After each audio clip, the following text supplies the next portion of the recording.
La nouvelle que nous attendions tous depuis le début de saison vient finalement d'être confirmée.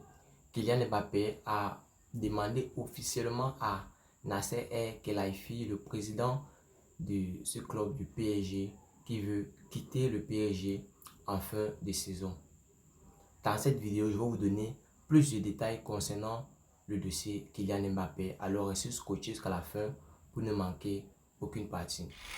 Salut et bienvenue sur Axis Sport Live. Moi c'est Wilfried. Ici, je vous donne toutes les actualités récentes de cette équipe madrilène. Je vous donne aussi mes avis concernant le Real Madrid. Si c'est un sujet qui t'intéresse, n'hésite pas à t'abonner et à activer la cloche de notification pour ne manquer aucune de mes prochaines vidéos. Je vais rentrer directement dans le vif du sujet avec Ferland Mendy qui a été offert une prolongation de contrat, mais cette équipe madrilène n'a pas pu le convaincre. Carlo Ancelotti veut garder Ferland Mendy. Il veut que Ferland Mendy prolonge son contrat avec cette équipe madrilène, malgré bien, même si Alphonso Davies signe dans cette équipe du Real Madrid. Il veut bel et bien que Ferland Mendy prolonge son contrat dans cette équipe madrilène. Maintenant, Aurélien Tchouaméni est le deuxième joueur dans cette équipe du Real Madrid qui a le plus gagné de ballons aériens, 50. Le seul devant lui est Antonio Rudiger qui est présentement blessé mais sera probablement de retour. Antonio Rudiger, lui, il a gagné 55 ballons aériens devant Aurélien Tchouaméni. Pour ceux qui sont les anti-Aurélien Tchouaméni, j'espère que les chiffres sont en train de vous convaincre de l'importance de Aurélien Tchouaméni dans cette équipe du Real Madrid. Notamment même Carlo Ancelotti trouve un moyen, il est en train de chercher un moyen de vouloir garder Aurélien Tchouaméni en tant que défenseur central dans cette équipe du Real Madrid, sachant que son poste initial est celui de milieu de terrain. Maintenant les gars, je vais parler des joueurs les plus titrés. Je vais vous donner la liste des joueurs les plus titrés dans cette équipe madrilène depuis que Madrid est Madrid. Le premier sur la liste, c'est Karim Benzema, lui qui compte 25 titres avec cette équipe du Real Madrid, suivi par Marcelo qui lui aussi compte 27 titres avec cette équipe du Real Madrid. Nacho et Lucas Modric viennent en 3e et 4e position avec chacun 24 titres. Cette saison, c'est l'opportunité, l'occasion ou jamais pour Lucas Modric et Nacho de rejoindre Karim Benzema et Marcelo au top de la liste des joueurs les plus titrés de l'histoire du Real Madrid. Et bien, on connaît déjà le sort, le 5e sur la liste, c'est Carvajal. Lui compte 23 titres. Cette saison sera une opportunité pour lui de monter à 24 ou pourquoi pas 25 titres. Mais lui sera encore il sera encore avec nous la saison prochaine. Donc, il aura aussi l'opportunité de monter au top de la liste des joueurs les plus titrés de l'histoire du Real Madrid. Maintenant, les gars, je vais continuer ici avec les joueurs qui ont les meilleures valeurs marchandes sur le marché et qui sont encore en lice en Champions League. Qui veut dire que, parlant des équipes qui sont présentement à 8e de finale de cette Ligue des Champions. Donc, les joueurs les plus chers, je vais appeler leur nom et combien ils coûtent sur le marché des transferts selon Transfermarkt.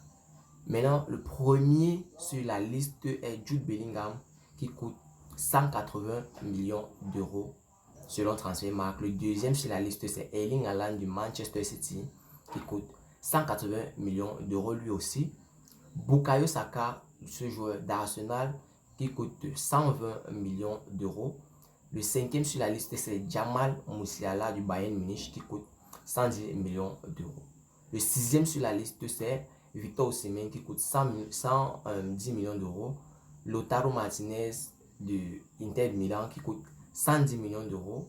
Le 8e sur la liste, c'est Gavi du FC Barcelone qui coûte 90 millions d'euros.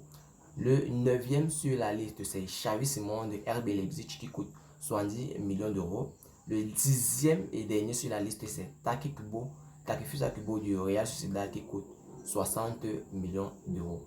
Vous pouvez voir présentement la liste, il y a aussi les 5 autres en bas. Je peux même prononcer le nom, mais je ne veux pas que cette vidéo soit longue. Donc du coup, je vais m'arrêter sur les 10 là. Le premier sur la liste notamment, c'est notre joueur, notre pépite madrilène, notre joueur à 100 millions d'euros qu'on a recruté en début de saison. C'est bel et bien Jude Bellingham. Maintenant les gars, je vais parler maintenant du sujet qui vous a amené tous dans cette vidéo. C'est Kylian Mbappé. Kylian Mbappé a officiellement annoncé au Paris Saint-Germain qu'il va quitter le PSG en fin de saison. Ça veut dire lors du mercato d'été, on va voir Kylian Mbappé quitter cette équipe du Paris Saint-Germain en joueur libre. Mais ça ne veut pas dire que Kylian Mbappé va forcément signer au Real Madrid parce que selon mes dernières nouvelles, l'entourage pour du Real Madrid ne serait pas de Kylian Mbappé ne serait pas d'accord avec le contrat ou bien la somme que le Real Madrid lui propose comme salaire, qui est 35 millions d'euros par rapport aux 70 millions d'euros qui touchait ou bien qui touche présentement dans cette équipe du Paris Saint-Germain. Mais Kylian Mbappé a finalement pris sa décision.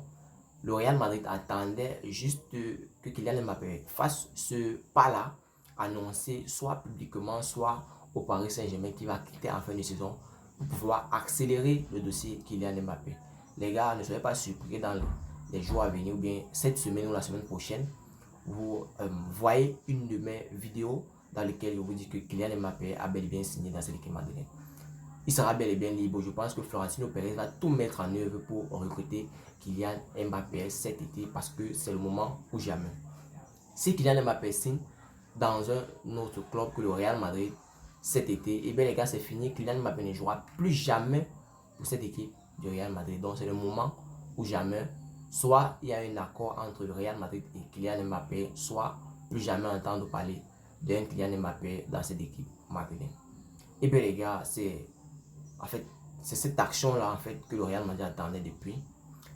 Beaucoup ne l'aiment pas, beaucoup n'aiment pas Kylian Mbappé justement à cause de ce qu'il a fait au Real Madrid en 2022. Tout le monde attendait un Kylian Mbappé qui devait signer au Real Madrid, mais à la dernière minute, il a prolongé. Et cette fois-ci, il a annoncé publiquement, il a annoncé au Paris Saint-Germain qu'il va quitter en fin de saison. C'est plutôt une bonne nouvelle pour Florentino Pérez, lui, qui a en fait comme rêve ou bien qui a comme but premier dans sa tête de recruter un Kylian Mbappé lors du mercato d'été. Maintenant, je vais terminer ici avec le cas d'Alphonso Davies. Le Real Madrid aurait un accord avec Alphonso Davies, un accord final, je vais dire ça comme ça. Tout ce qui reste maintenant, c'est la confirmation du Bayern pour que le Real Madrid puisse signer Alphonso Davies. Et bien les gars, si vous constatez, tout se passe super rapidement présentement pour les dossiers du Real Madrid. C'était un plan de Florentino Pérez parce que c'est un gros stratège, les gars. Pour l'autre, là, il lui donne un gros chapeau parce que jusqu'à présent, on a pu voir les petits mouvements de Florentino Pérez. Il ne bouge pas beaucoup, mais quand il bouge, vous êtes sûr que là où il est en train d'aller là, ça va donner quelque chose. Pour l'autre, là, je lui tire un super gros chapeau. Alphonso Davies, tout se passe bien. Kylian Mbappé a annoncé au PSG qui quitte potentiellement parce que présentement, l'équipe la plus proche de Kylian Mbappé pour une signature, c'est le Real Madrid. À part s'il change d'avis à la dernière minute pour pouvoir signer dans un autre club. Notamment si Kylian Mbappé, vous voyez Kylian Mbappé signé dans un autre club que le Real Madrid lors du mercato d'été. Sachez qu'il n'y a pas deux choses. C'est bel et bien le salaire que le Real Madrid lui propose.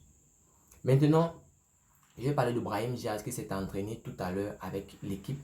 Tout se passe super bien pour Brahim Diaz. Brahim Diaz est à 100% pour le match du week-end contre le Rayo Vallecano. Et bien, toutes nos craintes, toutes nos peurs se sont dissipées tout à l'heure. Les derniers tests ont été faits sur Brahim Diaz et le résultat est que Brahim Diaz n'est pas blessé. Il sera bel et bien disponible pour le match du week-end. Maintenant, je vais parler de notre légende Thibaut Courtois, qui est, vous pouvez voir l'image présentement. Thibaut Courtois est en plein rétablissement, les gars. Ne vous étonnez pas de voir un Thibaut Courtois de retour dans les semaines à venir. Et bien les gars, les entraînements ou bien le rétablissement de Thibaut Courtois se passe super bien et il récupère assez bien parce qu'on le voit déjà faire des parades sur pelouse et aux entraînements. Ça veut dire que ça va déjà mieux et qu'on va pouvoir le récupérer dans quelques semaines. Je sais que je pense que le Real Madrid va jouer à la sécurité comme avec Arda Güler. Ils ne veulent pas d'un autre problème ou une rechute parce qu'une rechute arrivant pour Thibaut Courtois serait une autre mauvaise nouvelle pour le Real Madrid. Alors, ils vont jouer la sécurité et s'assurer qu'il soit à 100% pour pouvoir le réintégrer dans cette équipe madrilène. Maintenant, je vais parler aussi d'Eder Militao. Toni Kroos a donné un commentaire concernant Eder Militao disant que, selon ses observations, Eder Militao récupère super bien et sera de retour très rapidement avec cette équipe madrilène. Présentement, puisque jamais besoin de défenseurs centrales, le Real Madrid avait perdu tous ses défenseurs centrales. Nacho est de retour, est revenu de notamment son petit pépin qu'il a eu. On va récupérer Rudiger bientôt. Mais pour l'instant, si Eder Militao revient, ce sera une super bonne nouvelle pour cette équipe madrilène parce que le seul problème qu'on a présentement, c'est dans notre défense. Notre milieu de terrain est excellent. Notre attaque présentement est plus soudée que jamais. Le résultat est là, les gars, premier de la Liga. Et bien les gars, c'était tout pour cette vidéo. Si tu as suivi cette vidéo jusqu'à la fin, merci. Laisse-moi un like, ça fait plaisir. Et c'est totalement gratuit. Abonne-toi et active la cloche de notification pour ne manquer aucune de mes prochaines vidéos. Mais avant de terminer, n'oubliez surtout pas les gars de continuer à soutenir la chaîne en vous inscrivant sur SBet en utilisant le code promo de la chaîne que tu peux voir présentement à l'écran Actu Sport Live pour recevoir tous les nouveaux bonus. Il y a le lien en description pour ceux qui veulent utiliser le lien. Vous allez juste en description, vous tapez sur le lien, vous inscrivez. Merci d'avance, c'était Wilfried pour vous. On se revoit tout à l'heure pour une autre vidéo. Ciao, bye bye, peace.